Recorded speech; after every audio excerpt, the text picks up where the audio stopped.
So fundamentally, we do need the carbohydrates in our meals because it provides energy very quickly.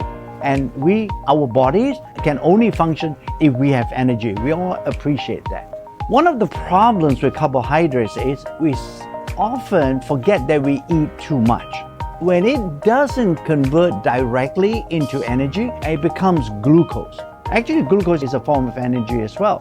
But instead of using it, when we eat too much carbohydrates, that glucose then becomes fat eventually, and it gets stored in the body, and that's not good. In fact, that's how you get fat, very simply put. Scientifically, there's no doubt that the way that the carbohydrates are being processed by the body, you should either use it. If you don't use it, you're going to store it in your body. I think we all appreciate the fact that, like everything in life, if you do too much of something, instead of being good, it becomes bad.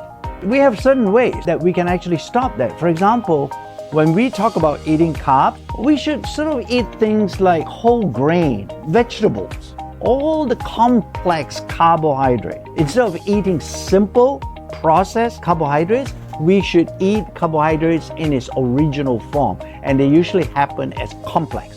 They are much more difficult to digest when you take it inside your body, and therefore they're more difficult to digest.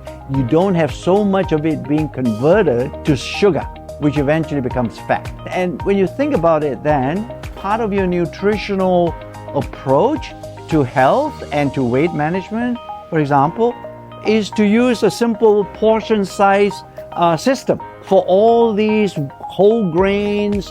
I'm not going to ask you to walk around with a scale and you have to measure everything. Just use the size of your fist. I know sometimes it's difficult, obviously, to depend on this kind of system 100%. There are other natural ingredients that we have found that can help also. For example, a white mulberry leaf, and it has active ingredient.